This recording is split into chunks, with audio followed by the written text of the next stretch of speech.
청소년들의 자유로운 시도를 편견 없이 옆에서 고양이를 돌봐주듯이 하고 싶은 것들을 충분히 마음껏 펼칠 수 있는 그런 것들을 조력자로서 옆에서 도와주시면 좋지 않을까. 안녕하세요. 고양이를 부탁해 현재 고양이 행동 전문가로 출연 중인 나항식 수의사라고 합니다. 반갑습니다.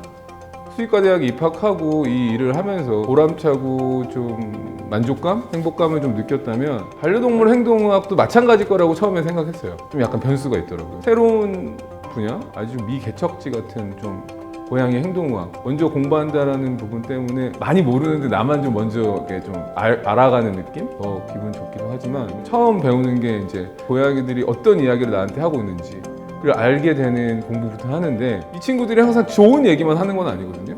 뭐 고통스럽다, 공포스럽다 이런 것들을 느끼는 거에 대해서 알게 되는 거에 대해서 남들은 모르는데 나만 이 이야기를 듣고 있는 거예요. 감정이 전달이 되기 때문에 약간 좀 힘든 것도 있더라고요. 뭐라고 그럴까? 경험을 하고 느끼는 것 같아요. 이건 좋을 거야, 나한테 맞을 거야 라고 해서 시작하고 싶어 라고 해서 시작했다기보다는 시작하고 나니 좋아진 경우죠. 대부분의 10대 분들이 그렇겠지만 반은 등을 떠밀려서 수의학과를 선택했지만 그 학교 생활을 보내고 반려동물과 접하다 보니까 그러면서 점점점 일이 좋아지고 이게 너무 가면 갈수록 좋아 라고 느낄 수도 있기 때문에 그냥 해보는 게 중요해요. 경험을 계속 해보는 게 중요한 것 같아요. 그건 당장 모르기 때문에 모든 일이 뭐 시작하자마자 행복한 건 없기 때문에 경험을 많이 하라고 해서 시작했는데 이거 안 맞아 바로 정하지 말고 1, 2년은 좀 해보고 그 다음에 이거 진짜 아닌 것 같다 그러면 다른 일을 좀 해보고 다양하게 좀 상투적일 수도 있지만 다양한 사람을 만나는 거 생각을 좀 깨기 위해서.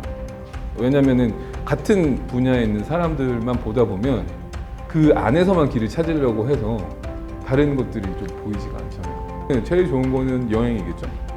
여행을 통해서 다양한 사람들 만나서 뭐 이런 생각 가질 수도 있고 이런 경험을 나눌 수도 있고 여행을 가는 게 힘들다.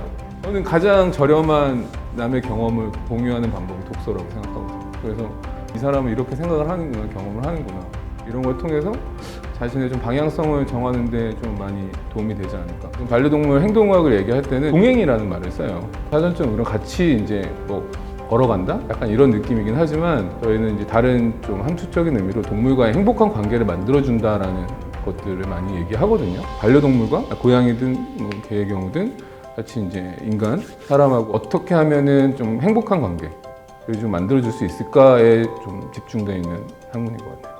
학업에 너무 치인다던가 너무 스트레스를 받는다던가 핵가족 시대잖아요. 혼자인 청소년들도 많고 친구를 만나는데 어려움을 겪는 친구들도 많은데 그러한 상황이 아이들에게 고양이라는 존재, 반려동물의 존재는 큰 위로가 되거나 같이 생활을 하면서 좀 여러 행복감을 느끼고 같은 공간에 같이 지내면서 이 아이에 대해서 생각하게 되고 배려하게 되고 그 다음에 어떻게 하면 이 아이가 주는 행복감만큼 나는 어떻게 이 아이한테 행복감을 줄 수 있을까에 대한 고민들, 느끼는 감정들, 아니면 큰 동기부여들 이런 것들이 청소년분들에게는 아마 큰 도움이 되지 않을까 싶습니다.